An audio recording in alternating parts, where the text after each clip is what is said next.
Mas vamos lá. E permitiu que o restante fosse levado para o exílio. Tudo isso por conta dos pecados de Israel, e um deles, um dos principais, que está aqui como primeiro no mandamento, não terás outros deuses diante de ti. Por conta disso, Deus permitiu toda essa destruição. E daí você disse que isso é irmãos, nossos irmãos. Isso não é amor. Ah, cara, vá a merda, cara. Você não é um cara sério falando uma besteira dessa. Primeiramente, o que Deus condena em Israel é o culto de outros deuses, como você me falou. Agora, você querendo induzir a ideia de que Maria é uma deusa, de que os santos são deuses, você está sendo patife, cara. Você está sendo desonesto mesmo, você está sendo completamente desprovido de honestidade intelectual. Eu já falei aqui, idolatria não se refere somente a outros deuses. Você pode colocar até atos seus como deuses.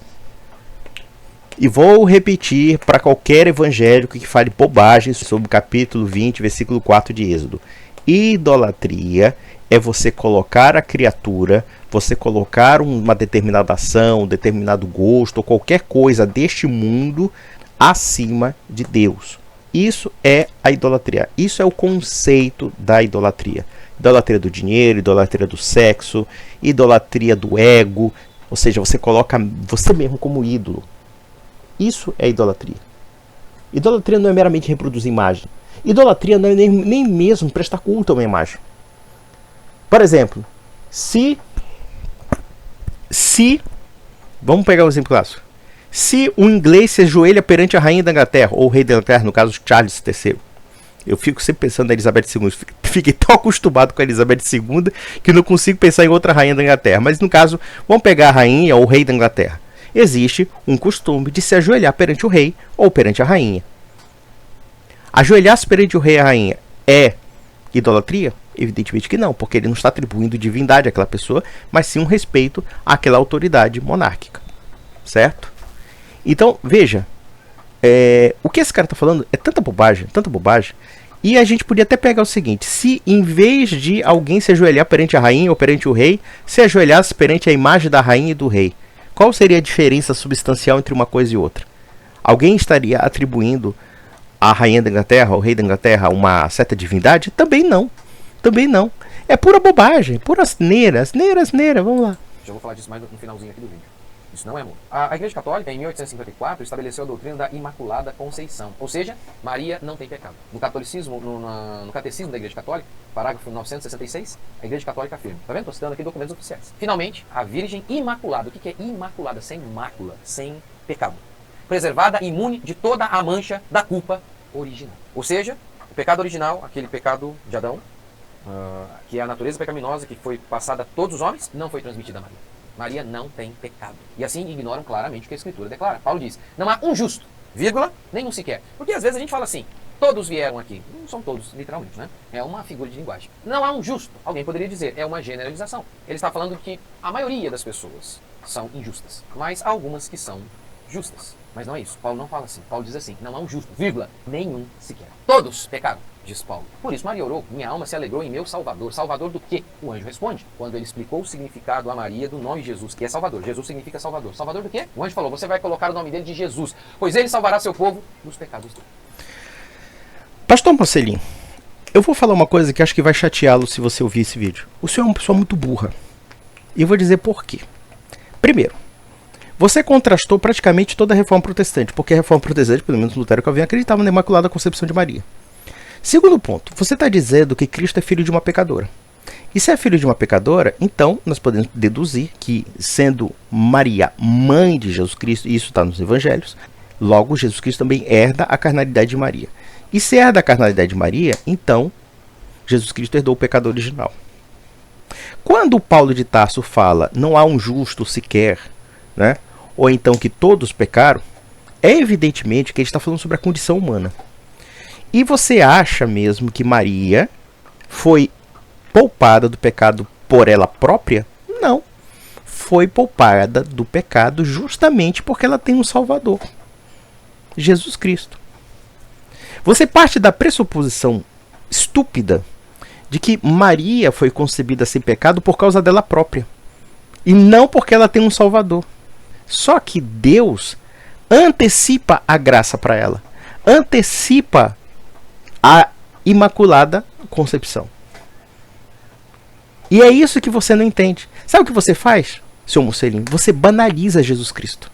Você banaliza a Virgem Maria. Você reduz a Virgem Maria como se fosse uma qualquer, como se fosse a tua mãe, como se fosse a tua mulher. Me desculpa, a sua mulher e a sua mãe, a minha mulher, que seja, qualquer mulher, jamais pode ser equiparada a uma que foi escolhida por Deus, que foi plena de graça. E veja que no grego original não é somente agraciada, né? Isso é papo de evangélico, tá? Não, ela tem uma graça especial que distingue de todas as pessoas da terra. E se ela tem uma graça especial, então podemos deduzir de fato que ela tem uma situação perante Deus distinta de todas as pessoas.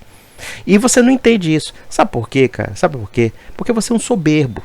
Muitos desses protestantes ficam falando, negando a santidade, dizendo que não existe santo. E no fundo eles são soberbos, porque no fundo eles é que se acham santos. Peguei a Bíblia, tô lendo, compreendi a Bíblia mais do que todo mundo. É isso que vocês fazem. Isso é uma gnose, na verdade, né? Porque parte da pressuposição de que a salvação depende do conhecimento, e um conhecimento secreto, propriamente dito. Mas na prática, meu filho, eu vou dizer uma coisa. Quando você nega a Imaculada Concepção de Maria, você cria um problema cristológico sem resolução. Porque você vai ter que negar, basicamente, o fato de que Maria seria mãe de Jesus Cristo, homem e Deus. Você teria que talvez buscar uma solução da negação da união hipostática. Eu não sei nem se você sabe o que é uma união hipostática, mas eu posso explicar aqui. É que existe no fato de que Jesus Cristo é uma pessoa com duas naturezas, a natureza humana e a natureza divina. Essa natureza humana e divina não são universos separados, eles são fundidos nessa pessoa. Então, o divino e o humano ali se mesclam na mesma pessoa. E o mais impressionante é que esse lado humano de Jesus Cristo provém da Virgem Maria. Provém da Virgem Maria. E que a Virgem Maria teria que necessariamente ser concebida sem pecado, justamente pelo cumprimento de uma situação de fato da providência divina, que é o fato de que Jesus não seria filho de uma pecadora qualquer. Ele seria filho de uma mulher especial, com uma situação especial, por conta do cumprimento providencial desta situação especial. E é o que você não entende. Sabe por que você não entende? Porque no fundo, vocês estão muito perto de negar qualquer coisa sobrenatural. Eu penso que às vezes tem certos protestantes que estão beirando o ateísmo, e não é por acaso que ateísmo em país protestante parece ser um pleonasmo, né? Mas vamos lá. A Igreja Católica também acredita que Maria é medianeira. Ela faz a mediação entre nós e Deus, nós e Jesus, entre os homens e Deus. E assim a Igreja Católica ignora 1 Timóteo 2, que declara: porquanto há um só Deus e um só mediador entre Deus e os homens, Cristo Jesus, homem. A ênfase aqui em homem. Ele não sabe a diferença entre mediação e intercessão. Eu poderia citar 1 Timóteo, capítulo 2, se não me engano, que fala que façamos intercessões, orações, súplicas, porque Deus quer a salvação de todos. Esse cara não entende o conceito da intercessão. Evidentemente que quando nós observamos esses conceitos de mediação e intercessão, claro que na Bíblia eles acabam se confundindo, porque você tem certos trechos da Bíblia que falam de uma intercessão de Jesus e também fala da mediação de Jesus. Mas ao mesmo tempo também você fala da intercessão dos santos. No caso, que fala da mediação das pessoas da igreja. Tiago diz: orai um pelos outros. Então veja que quando o Tiago fala isso para que as pessoas orem pelas outras pessoas, está falando de quê? De intercessão. E quando Maria participa como medianeira, nós temos dois aspectos. Primeiro, a intercessão. Como ela tem um grau de santidade maior, então ela também tem um grau de aproximação maior com Deus. Esse é o primeiro ponto. O segundo ponto é que, se por intermédio dela vem a salvação da humanidade, então ela participa juntamente com Deus no plano salvífico. E quando ela participa ali, veja, ela não faz ali pelos meros merecimentos dela. Ela faz ali porque ela está cumprindo a providência de Nosso Senhor. Ela está na plenitude da graça. Evidentemente que ela coopera com isso, mas ao mesmo tempo ela está tão bebida pela graça que ela praticamente tem a vida plena e realizada em torno de Deus. Aí na lógica do protestante, ele acha que a Virgem Maria é plena de graça, a Virgem Maria foi poupada do pecado original por causa exclusivamente dela. E é por isso que eles dizem que a Virgem Maria não deveria afirmar um Salvador por causa disso. Isso é uma coisa completamente absurda. É justamente o contrário. Maria é o que é justamente pela ação de Deus. Pela ação de Deus que a eleva de uma graça tal que está na santidade perfeita. Veja que aqui ninguém está dizendo que ela virou deusa. Não, ela não virou deusa, mas ela com certeza está na plenitude da santidade. Uma plenitude tal que ela não é do pecado original. É simples assim. Mas quem disse que protestante acredita na santidade? Eles não acreditam nem mesmo na santidade normal, que dirá então da santidade perfeita. Vamos lá. Um só, para fazer a mediação entre Deus e os homens. Um único homem, Cristo Jesus, homem. Este é o único. Você pensar pra bozeira, ele não entende a diferença entre intercessão e mediação, enfim, né? Seria até chato eu delongar com isso, porque eu já expliquei em outros vídeos, né? E qualquer católico entende essa diferença, mas vamos lá. Único homem. Mas obviamente eles dizem que em tudo isso aí não há idolatria. Coloca uma imagem lá, eles tocam nela. Eu tô aqui do lado de Aparecida, eu sei como é. Todo ladinho, porque minha cidade é colada com Aparecida. Aparecida do Norte. Aqui está a segunda maior igreja católica do mundo. Romarias são feitas aqui, toda a economia gira em torno da Basílica. Eu sei muito bem como é. Não apenas... Não, você não sabe porra nenhuma, você só fala besteira. Só faz papagaiada de propaganda anticatólica. É só isso que você faz. Vamos lá. Estudar o catolicismo, mas também por vê-lo na prática. Você nunca estudou catolicismo. Se você acha que Lloyd Jones é estudo catolicismo, você é um analfabeto em teologia. Já começa por aí. No fundo, você estuda catolicismo assim. Olha, eu vou pegar uma minúcia aqui para falar mal de católico. É assim que você estuda. É assim. Ou seja, não tem transparência. Não tem capacidade de ser imparcial. Isso mostra um caráter desonesto. Mas vamos lá. Romaria, eles tocam, choram, ficam emocionados. Quem não fica emocionado com a Virgem Maria? Se a Virgem Maria aparecesse na minha frente, eu ficaria emocionado, evidentemente. Quem não ficaria? Quem não ficaria emocionado em conhecer os apóstolos? Mesmo no céu? Vocês já pensaram? Vamos lá, você é cristão, católico ou protestante. Você não ficaria emocionado em ver a Virgem Maria no céu? Você não ficaria, não? A Virgem Santíssima? Ou será que para você... Aqui eu falo para o protestante. Ou será que para você a Virgem Maria é apenas uma figura abstrata de um livro? Um personagem de um romance? Porque é assim que vocês tratam a Virgem Maria. A Virgem Maria foi uma mulher de carne e osso. Uma mulher de carne e osso. Vocês não entendem isso, não? Mas vamos lá, besteira, vamos lá. Mas obviamente eles dizem que, não, isso aí não é idolatria, não é adoração. Eles dizem... Não é adoração. Nós não atribuímos a Maria divindade alguma. Esse aqui é o problema. Tem certos protestantes que ficam repetindo uma palavra e não sabem o que é adoração. Adoração não é isso. Se, por exemplo, alguém toca na imagem da Virgem Maria e começa a chorar, emocionado em tocar a imagem da Virgem Maria. Se a própria Santa Isabel ficou emocionada, ficou cheia do Espírito Santo só por ver a Virgem Maria e ainda dizendo que honra a mãe do meu Senhor, essa aí também era uma idólatra também? Bocó. Era idólatra? Ela é idólatra? O anjo que fala um salve, um haik hartomine, se não me falha a memória, no grego, ele está falando um salve ali no sentido de que ele está extasiado, você está plena de graça, ou melhor, ele fala que ela é plena de graça, ela é a própria graça personificada.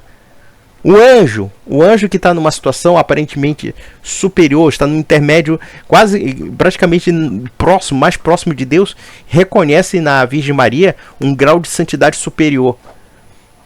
Se essas pessoas ficaram comovidas, emocionadas, tocadas pela Virgem Maria,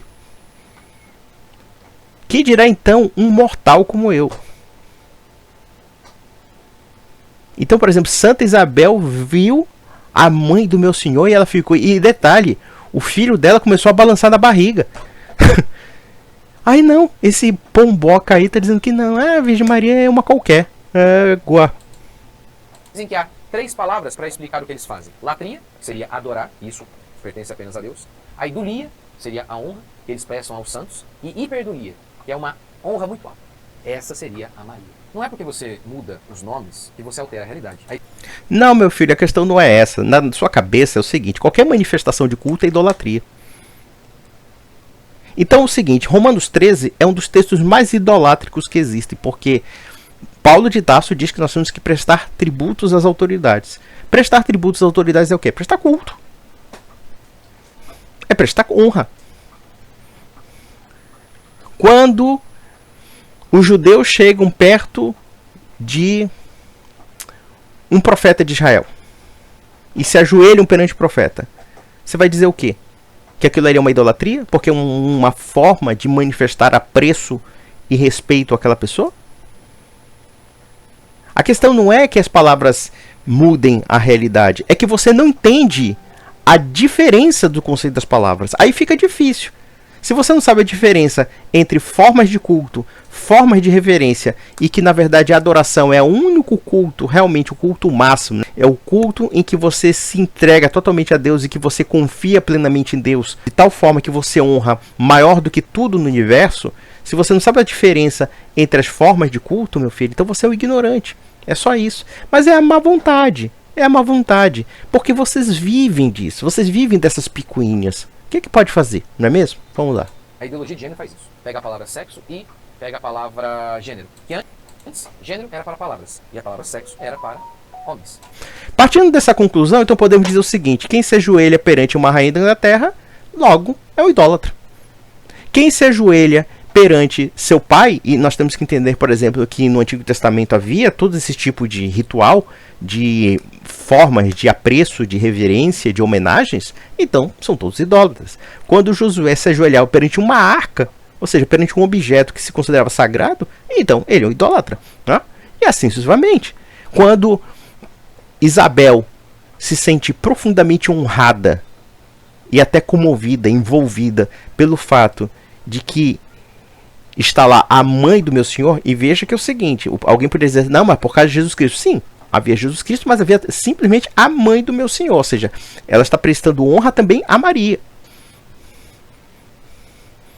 Senão ela poderia dizer assim, que honra estar aqui somente o meu Senhor. Mas não, ela fala, mãe do meu Senhor.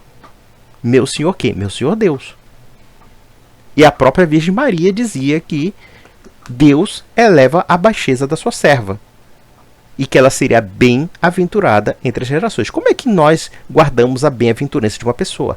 Honrando a memória daquela pessoa.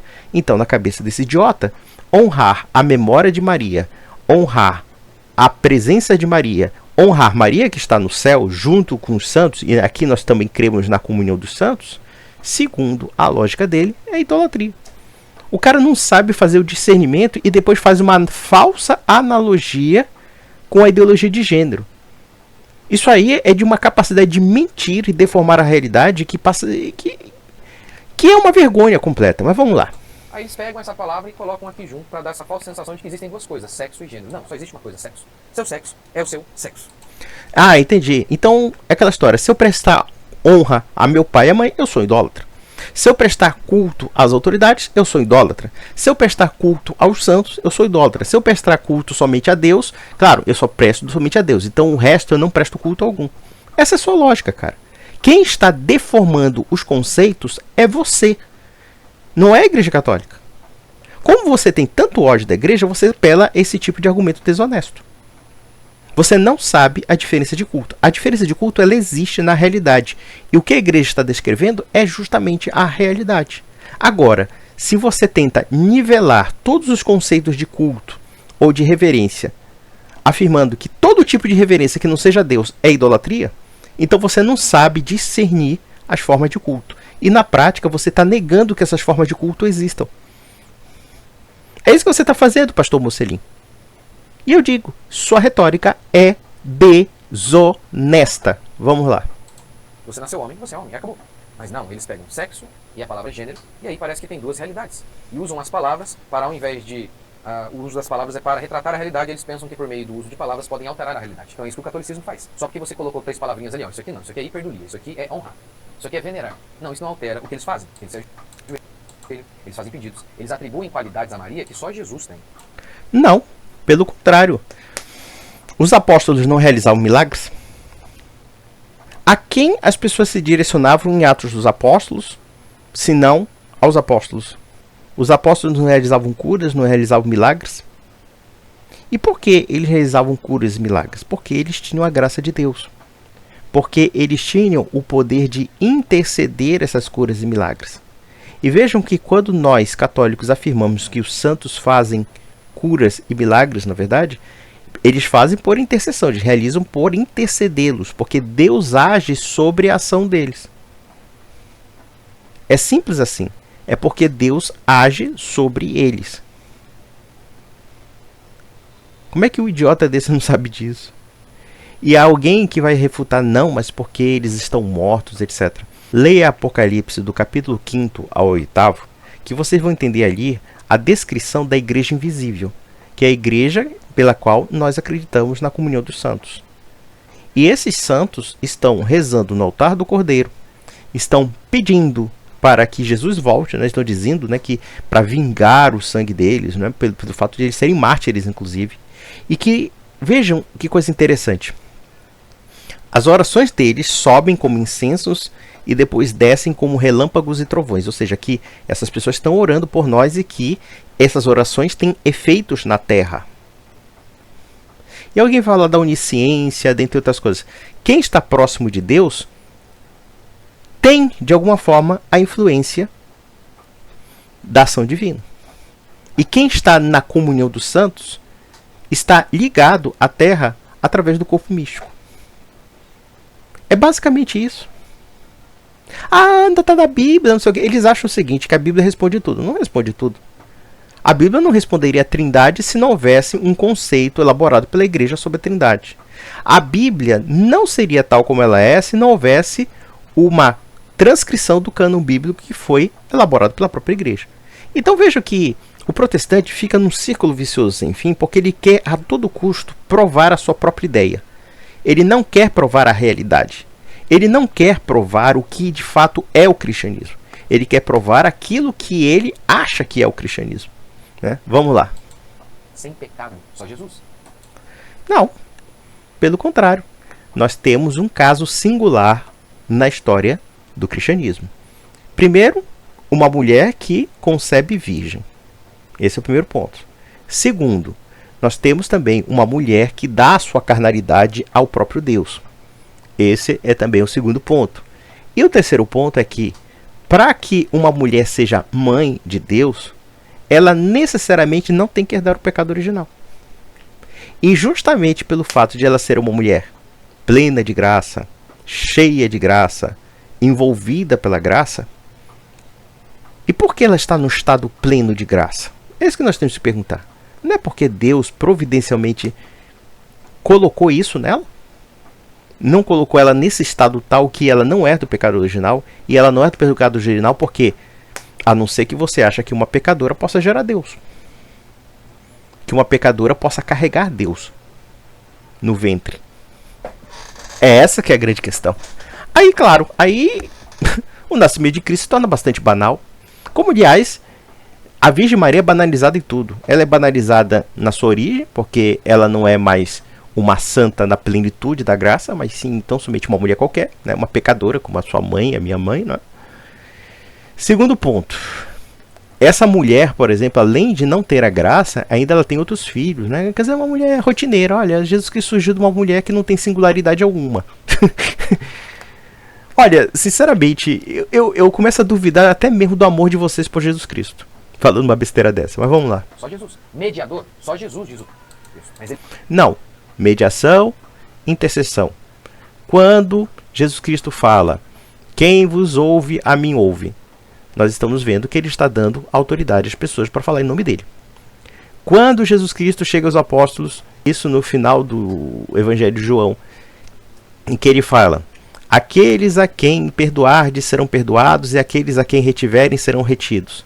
Ele está repassando a autoridade. E, portanto, os apóstolos intercedem para falar em nome dele. A própria Virgem Maria também participa da intercessão, justamente porque, primeiro, nós temos o fato de ela ter sido escolhida para ser mãe do Salvador, e ela anue, faça conforme a sua vontade.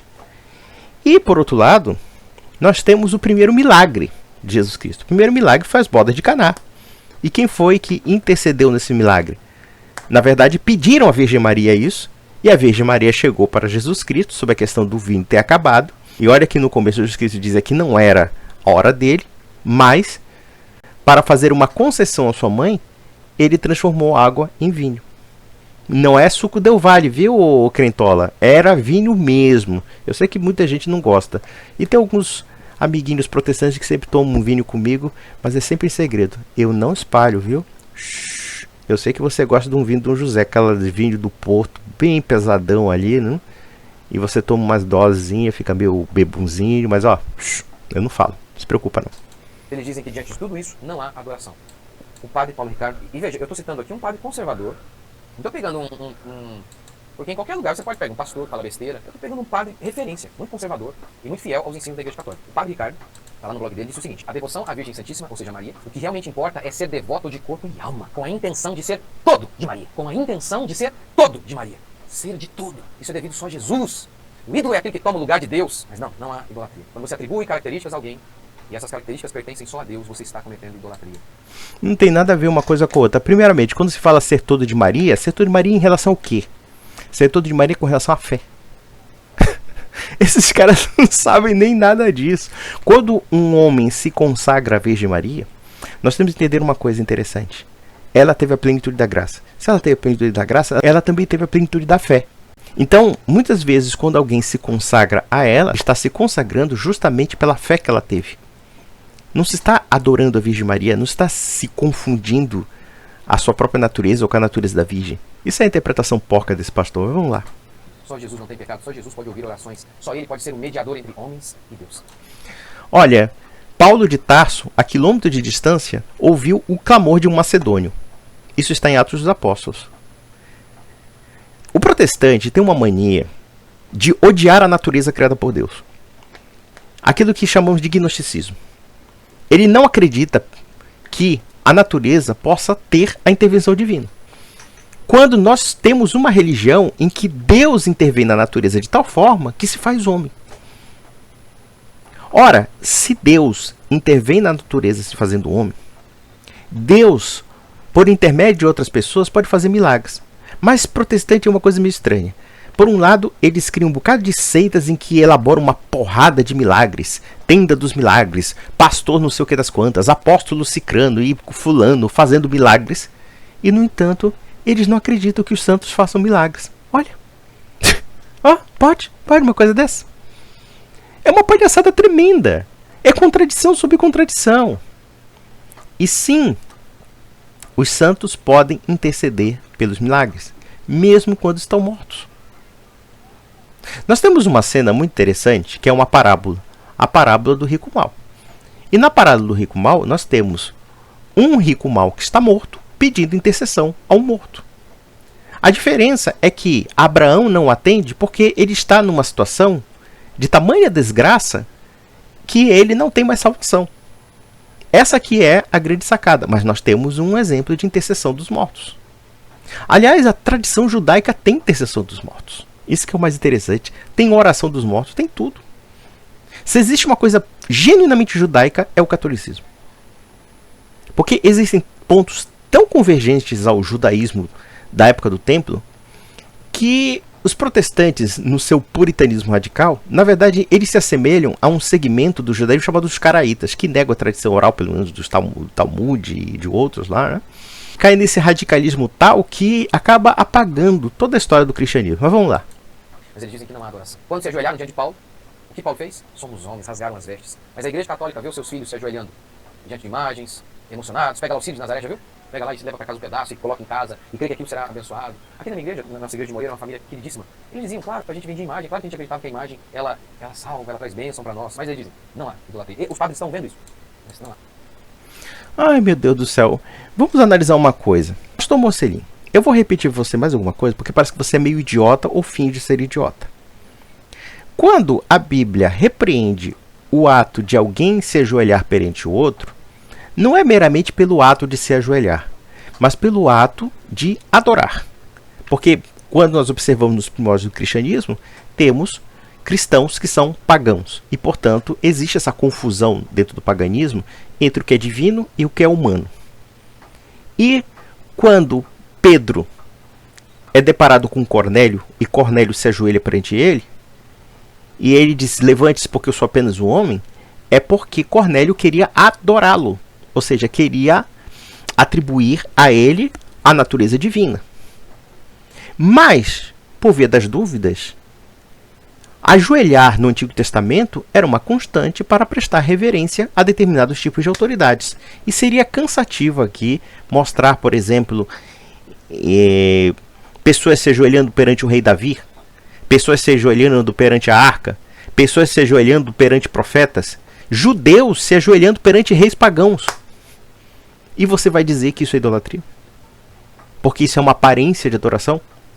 Ao que parece, nós percebemos aqui que você não tem muito critério para julgar as coisas e acha que a mera demonstração de apreço ou de reverência a alguma coisa é necessariamente adoração. Então aqui é uma confusão doida. Mas é a confusão doida, claro, quando se refere ao catolicismo. Porque a temática dele é atacar o catolicismo e criar um espantalho sobre o catolicismo. Quando eu me ajoelho perante a imagem da Virgem Maria, eu não estou atribuindo àquela imagem um poder mágico. Mas eu estou atribuindo àquela mulher um grau de santidade que é maior do que a minha. E isso é inescapável. Eu não posso me comparar em santidade à Virgem Maria. Não posso, porque biblicamente seria falso. A mulher que tinha a plenitude da graça não pode ser comparada a um miserável como eu. Eu diria que os apóstolos que morreram por Cristo, foram decapitados, foram crucificados, eu não me comparo a nenhum deles. Não teria nenhuma ousadia, porque quem se compara aos apóstolos dizendo-se cristão, para mim é um canalha, é um acelerado, é um sujeito realmente que está numa espiritualidade baixa tal que vai para o inferno por soberba. Basicamente isso. Vamos lá. Não há idolatria. Coloca a imagem em casa, creio que a casa será abençoada, mas não há idolatria. Não há idolatria. Primeiro porque Deus age sobre objetos. Vamos analisar Atos dos Apóstolos. Teve pessoas que foram curadas pela sombra de Pedro. Pessoas que foram curadas com guardanapos de boca. Se ela foi curada por guardanapo de boca, é porque aquele objeto foi usado para o quê? Por Deus para curar aquelas pessoas. Alguém vai dizer que você sendo curado, sei lá, um sujeito que estava com câncer, um sujeito que estava com lepra, e de repente ele coloca um pano na cara dele e ele percebe a cura. Você acha que essa pessoa não vai guardar aquele objeto como uma recordação de algo que foi ação de Deus sobre essa pessoa? Se nós guardamos objetos históricos, e os objetos históricos evidentemente têm algum valor, alguém vai dizer que a caneta que assinou a Lei Áurea da Princesa Isabel não teria valor. Ah não, joga fora, já foi assinada a Lei Áurea mesmo, essa é a lógica do Mocelin. Ou então, os manuscritos bíblicos. Digamos que nós encontrássemos, claro que isso é humanamente impossível, mas se nós encontrássemos os originais de Paulo, os originais dos evangelhos, etc., isso não teria um valor até mesmo espiritual, porque ali, sob a inspiração de Deus, alguém escreveu as páginas da história sagrada? Isso não seria valoroso? Não teria uma dignidade diferenciada no que diz respeito ao objeto? Ou você diria que é apenas um pedaço de papel? Você seria tão idiota esse nível? Eu não vou longe, pode ser uma Bíblia publicada hoje.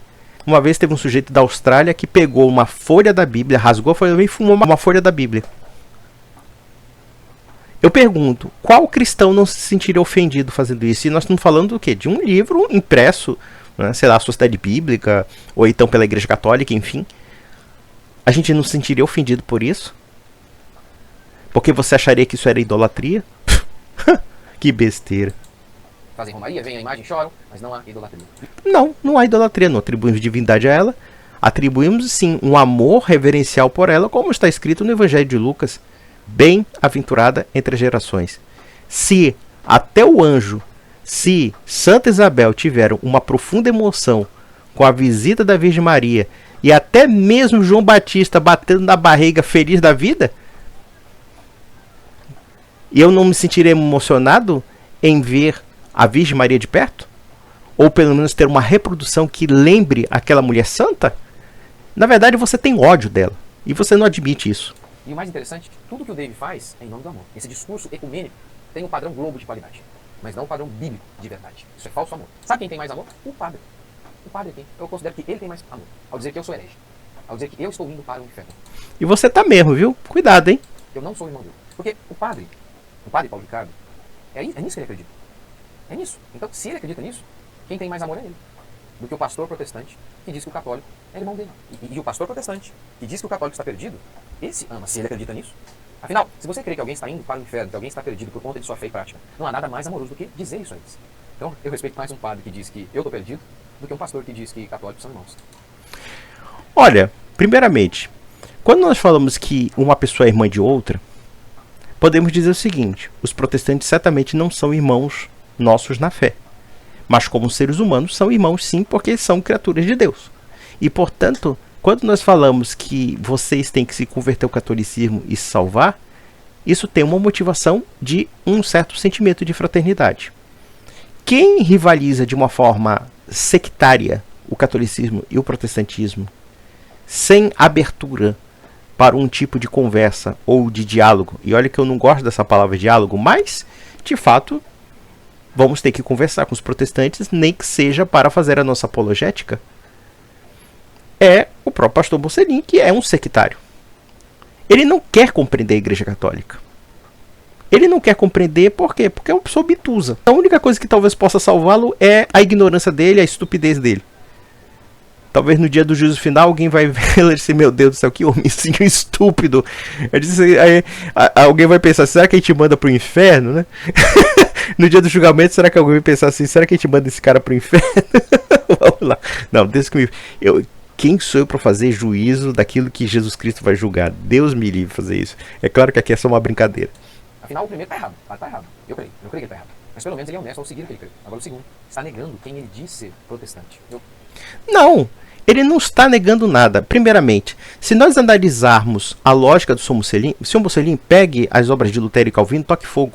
Porque eles falam a mesma coisa que o David Leonardo fala. Sobre essa devoção à Virgem Maria. Pode ser que as manifestações de devoção dos reformados sejam diferentes daquilo que os católicos manifestam.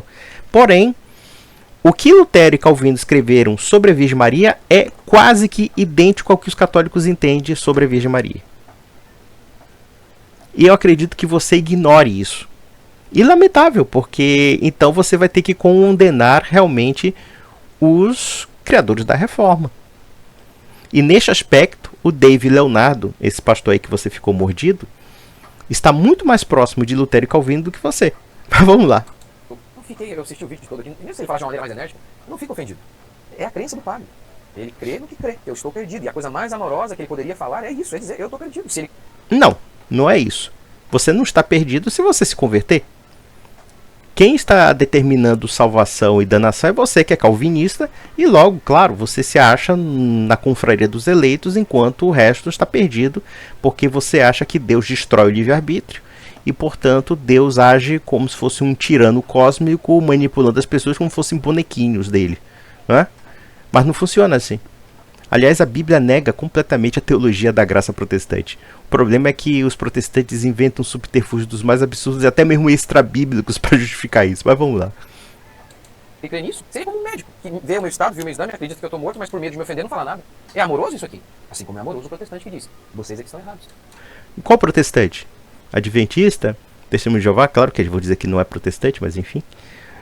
Luterano, calvinista, anglicano, batista. Vocês não se entendem nada? E ele fala como se fosse uma unidade, né? Eu acho muito engraçado isso, mas vamos lá. Abandonem os ídolos. Voltem à genuína fé. Como o padre disse aqui, por que os mártires católicos morreram? Se o protestantismo é a mesma coisa. Por que John Hus morreu criticando a Igreja Católica? John Hus, meu filho, um nacionalista tcheco. Sabe o que eu acho interessante?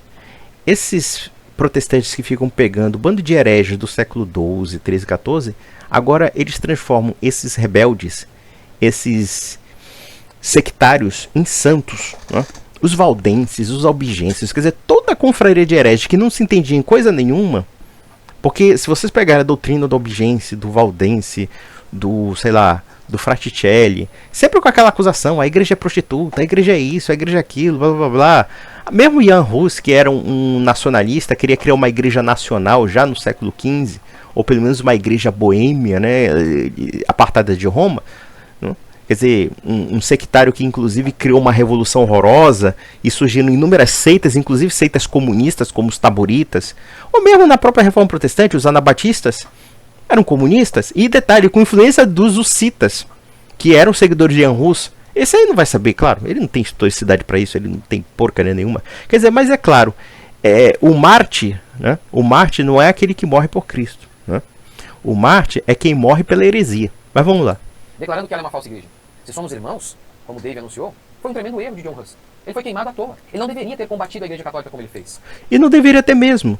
Porque na verdade é isso que você vive, Sr. Mocelin. Você vive do antagonismo.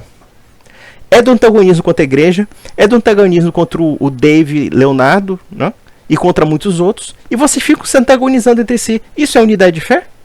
Não é unidade de fé. Sabe por quê? Porque no fundo, quando você fica antagonizando com todo mundo, o centro da fé, a casa do Deus vivo, a coluna e o fundamento da verdade, a pedra que Cristo estabelece em Mateus 16, 18, sabe o que é? É você, Mocelin. Olha aqui, olha aqui. Eu vou fazer assim, olha, eu vou fazer mesuras a você. Sabe por quê? Não é por idolatria, não. É porque você é a casa do Deus vivo, a coluna e o fundamento da verdade. 2 milhões de história pode ser jogado na lata do lixo. Sabe por quê? Porque você é um revolucionário e nem percebe isso. Aliás, todo protestante é potencialmente um revolucionário quando ele pega a Bíblia e começa a fazer interpretação desconexa, dizendo, olha, 2 milhões de história, pode jogar na lata do lixo, porque o certo sou eu, fodão, gostosão, pica das galáxias. É isso que vocês fazem. É isso que vocês fazem. Você, Tolinho, ou então esse Dave Leonardo também deve ser. São trocentas interpretações diferentes, cada uma se achando mais santa que a outra. E mais inspirada pelo Espírito Santo, diga-se de passagem. E tudo aquilo que os reformadores fizeram foi tudo inútil. E foi inútil mesmo. Só acabaram com o cristianismo, destruíram o cristianismo. Olha aí o que aconteceu com a civilização do Ocidente. Se deixou de ser cristã. E deixou de ser cristã em parte por falta de união dos cristãos. Começaram a se matar entre si. Começaram a criar um bocado de heresia, de dissidência. Eu coloco aqui para vocês uma coisa interessante. Os protestantes, se eles se reunissem num concílio para dizer assim, vamos criar nossos dogmas de fé. E vamos assim estabelecer uma crença universal reformada, como se fosse a Igreja Católica. Eles não conseguiriam fazer isso. Porque o que aconteceria? Teria um idiota discordando de outro idiota, discordando de mais outro idiota, e eles iam brigar entre si. E isso é a história da reforma. Começou com o Lutero, fazendo escândalo, enfim, causando intriga.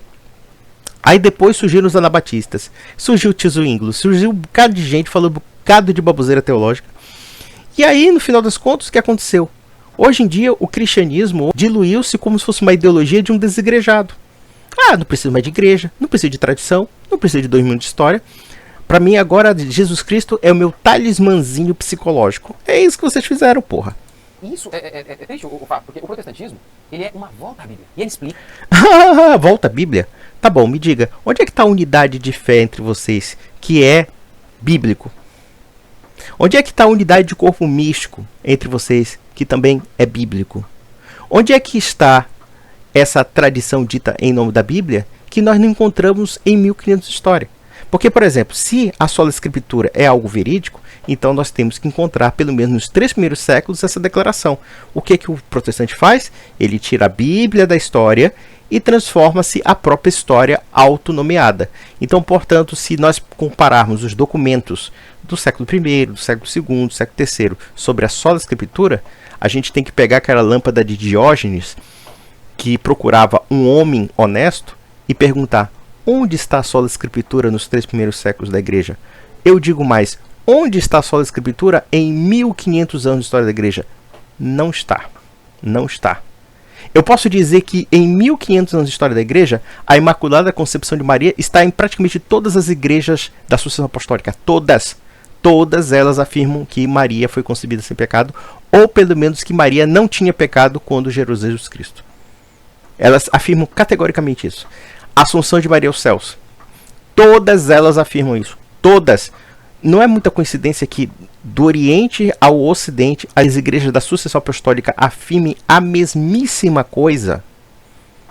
Aí não, claro, todas elas estão erradas. Quem está certo é o pastoreco Mocelin, né? O protestantismo explica os sucessos do Ocidente. E agora está indo embora. O sucesso do Ocidente? Que sucesso? Que sucesso? O sucesso do declínio do cristianismo? O sucesso da secularização? O sucesso do materialismo? O sucesso da desconstrução cultural da história do cristianismo? Foi justamente porque abandono da genuína fé cristã. Alguns testemunhos só para a gente encerrar aqui. Max Weber, não cristão, queria entender o sucesso de países protestantes como Inglaterra e Alemanha. Ah, meu Deus do céu. Não cita Max Weber, porque eu sei que você não leu. Para de falar besteira, para.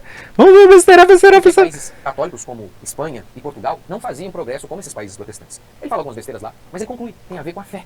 A fé desses países, a fé protestante desses, explica o seu sucesso. Alex? Não foi isso não. Você está falando besteira. O que Max Weber diz é o seguinte, que o protestantismo tem uma tendência à racionalização da vida social. O que isso significa? Significa o seguinte, que o protestantismo, ele rompe aqueles elementos que separam o eclesiástico do leigo. Por exemplo, quando nós observamos essa questão da racionalização da vida social, essa metodização que nós observamos em algumas seitas protestantes, né, a regulamentação da bebida, a regulamentação da conduta, dentre outras coisas, isso o próprio Max Weber fala que surge nos conventos católicos. Ele faz uma assimilação. E aí ele fala do luteranismo e fala das vertentes do calvinismo que deram a inspiração ao chamado capitalismo. E o que acontece? Ele fala, inclusive, que o luteranismo guarda muita coisa da tradição católica. E, portanto, esse desenvolvimento de um pensamento capitalista no luteranismo foi um pouco assim amenizado, porque existem muitos códigos morais e éticos dentro dessa conduta da produção, do tudo que ainda remontam o quê? Aqueles elementos da moralidade católica que acabam delimitando e regulamentando moralmente as práticas econômicas. Já no calvinismo, como também no pietismo luterano, isso se quebra justamente porque o trabalho serve como uma forma de regulamentação de conduta, e isso tem um problema teológico, porque como o calvinista, né, e certos círculos pietistas também têm influência de um certo puritanismo, etc. Como, principalmente os calvinistas, eles não têm perfeita consciência da salvação, então eles precisam racionalizar a conduta social para se convencerem de que eles fazem parte dos eleitos ou dos salvos. Então, eles têm que delimitar tudo isso de uma forma de regrinha, propriamente dita, e trabalhando de uma forma frugal, com uma autodisciplina e também como uma forma de convencimento de que eles estariam salvos. Ou seja, eles não cometeriam nenhum erro. Se eles não estão cometendo nenhum erro, estão disciplinando de forma radical, de forma racionalizada essa conduta, então logo eles estão acreditando que estão com os sinais da graça. Por quê? O que são os sinais da graça segundo o catolicismo? São os sacramentos. Ou seja, através dos sacramentos existe a ação do Espírito Santo sempre te conduzindo para a santificação, né? E através dos sinais da graça você aprimora e você coopera justamente com esses sinais. No protestantismo não. O protestantismo praticamente aniquila os sacramentos, torna desimportante os sacramentos. Os sacramentos são apenas uma manifestação externalizada, né, dentro de uma convicção de que ou você está eleito ou você está perdido. E, portanto, toda essa disciplina puritana, toda essa disciplina racionalizante tem um problema. Por quê? Primeiro, o calvinista ele trabalha como um fim em si mesmo. Ele trabalha como um elemento disciplinador e fica acumulando lá, né? Acumulando. Tanto é verdade que Karl Marx também dizia a mesma coisa, que o capitalista é uma espécie de puritano, né? Ele não gasta nada, ele acumula, trabalhando ali como uma espécie de frugalidade. Só que esse processo de racionalização da vida social também tem seus males, porque é paradoxal que você tenha um processo racionalizante em todos os sentidos, mas por outro lado você tem uma fé fideísta, uma fé angustiosa, uma fé cheia de angústia, buscando um convencimento aparente, por assim dizer, de que você está salvo. Então esse processo de racionalização, em que o trabalho se torna um mero meio de um fim desconhecido, leva a um processo de secularização também. Porque essa racionalização contamina também outros ambientes. Então, muito antes de Max Weber elogiar essa prosperidade capitalista, ele faz uma crítica até. Porque percebe-se que existe nesse processo racionalizador do trabalho, né, esse processo disciplinador do trabalho, um esvaziamento espiritual e moral. Que ele ganha um fim em si mesmo. Ao contrário do catolicismo. O catolicismo sempre coloca qualquer atitude dentro do prisma moral. Sempre. Seja a tecnologia, seja a economia, seja a família, são os chamados deveres de Estado, como nós observamos, por exemplo, no catecismo, né? Ou seja, cada função social que você prescreve é uma função que tem como meta uma finalidade e uma finalidade para o bem. Não é a finalidade de você crescer a produção ou coisa parecida. Isso é apenas uma consequência. O protestante não, ele trabalha que nem um condenado ali, com a mais extrema frugalidade, com a mais extrema tristeza, só que esse elemento acaba se desagregando num processo tal em que isso se torna uma disciplina cultural, uma disciplina de trabalho. E essa disciplina de trabalho também tem um aspecto de perversão, porque ela ganha um fim em si mesmo, o trabalhar por trabalhar, o produzir por produzir. Mesmo o puritano acumulando, não gastando nada, não fazendo nada, né? Basicamente isso. Mas vamos lá. Esse Tocqueville, católico, numa época em que o povo era católico, ele foi morar nos Estados Unidos para tentar entender o sucesso daquela nação. Observe uma coisa interessante. A visão que ele tem de Tocqueville, tanto romântico, porque Tocqueville, embora tendo nascido um berço católico, Tocqueville era um homem cético. Ele era um homem realmente que não era muito crente. Então falar que Tocqueville era católico de origem, sim. Mas, por exemplo, quando ele já tinha uns 16 anos, até 20 anos de idade, ele era um liberal e um cético. Então, Tocqueville, para falar de religião, acho que não é a melhor pessoa apropriada, mas vamos lá. País que foi formado por protestantes, em essência. Aqueles protestantes calvinistas que fugiram da Inglaterra para adorar a Deus em uma terra livre. Para fugir de quem? Dos anglicanos. Ou seja, protestante perseguido protestante. Mas vamos lá. Esse Tocqueville vai morar nos Estados Unidos e no capítulo 2 ele narra a sua percepção do porquê aquele país era tão próspero e livre. E veja o que ele diz. O leitor terá sem dúvidas notado o preâmbulo desses decretos. Na América é a religião que leva as luzes. E que religião, gente? O católico Alex Tocqueville está dizendo, é a religião protestante. É a observância das leis divinas que conduz o homem à liberdade. Ele continua. No Novo Mundo, a democracia não está oculta na noite dos tempos ou nos desígnios da providência. Ela foi trazida pelos imigrantes, pelos puritanos da Nova Inglaterra, ou os Quakers da Pensilvânia, como um princípio religioso formador da nova pátria. É um católico afirmando isso, gente.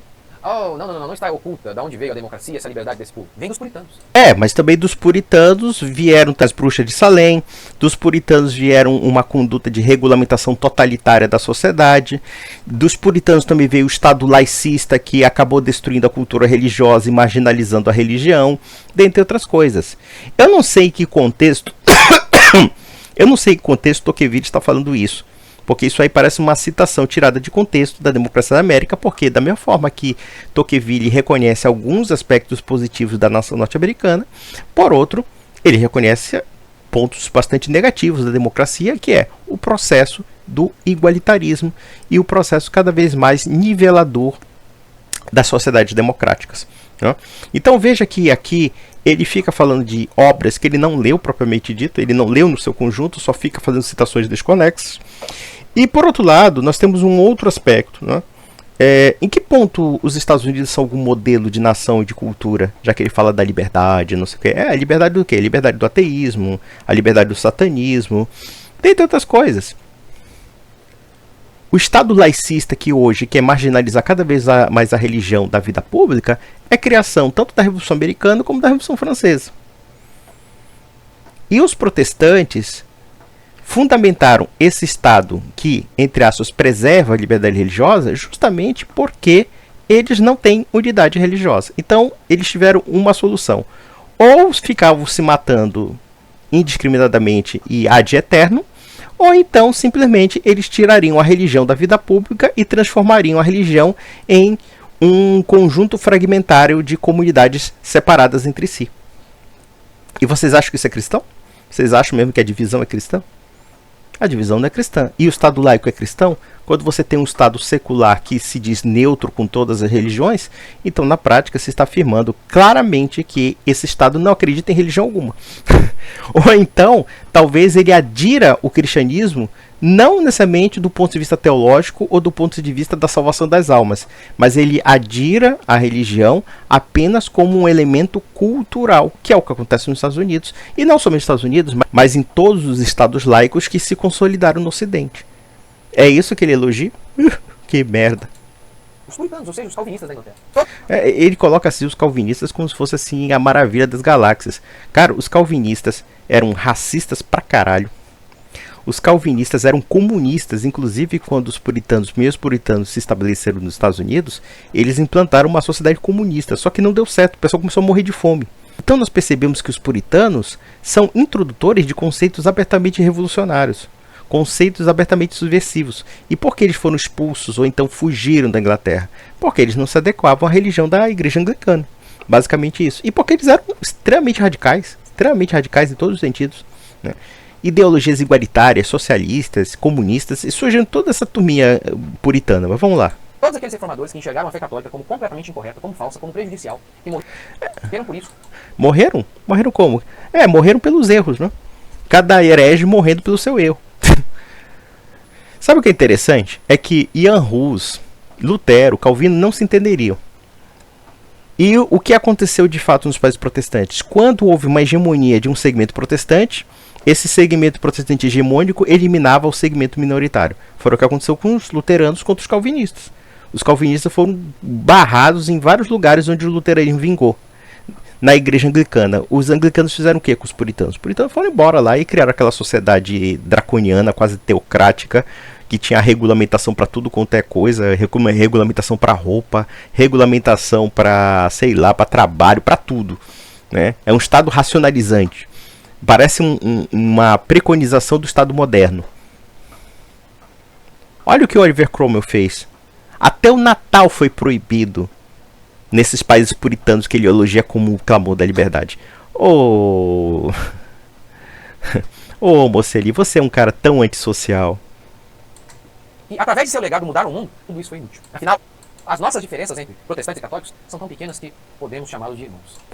Olha, eu digo uma coisa, há muito mais similaridade entre luteranos, anglicanos e católicos do que luteranos e anglicanos com demais seitas protestantes da atualidade. Eu digo isso porque, na surdina, esses ditos reformados, luteranos e calvinistas, existem realmente uns soberbos luteranos. Já viu uns soberbos, os caras que se acham o pica das galera porque seguem o bosta como Lutero, mas tudo bem. Mas tem certos luteranos e certos anglicanos que dizem assim: quer saber, acho que a gente fez merda, agora como é que a gente vai voltar atrás, sabe? Como é que a gente vai voltar atrás? E eu digo, os reformados, senhor Mocelin, os luteranos, os anglicanos e os presbiterianos mais tradicionais detestam pessoas como você. Odeiam pessoas como você. Claro que eles não falam isso em público, mas eles falam assim para um católico meu: quer saber? Esse Mocelin é um merda, que eu só falo besteira teológica. Ou outro assim, o Augusto Nicodemos é um sectáriozinho. O tal do Ageu Magalhães é um outro bolsonarista ridículo. É isso que eles falam. Basicamente isso. Vamos lá. Isso é um absurdo. Assista a minha pregação, porque eu não sou católico. Assista a minha série sobre reforma protestante, a influência dela no mundo. E eu quero encerrar assim. Eu sei, ele é um ser humano. Ele é milionário, assim como eu. Ele tem filhos, ele tem esposa. E eu sei, tudo é perigoso. Tanto ele quanto eu que eu estou falando, fazendo aqui. Mas eu acredito de todo coração que eu estou certo naquilo que eu estou falando. Ah, claro. Você e 30 mil seitas protestantes acreditam que estão certos. Esse que é o proveito de vocês. Meus amigos, eu não vou delongar muito. São mais ou menos 2 horas de vídeo. Para você objetar um erro em 17 minutos, 18 minutos. Eu tenho que ir devagar, né? Devagar cada ponto, cada besteira que o cara fala. Então, fica para a próxima. Um grande abraço.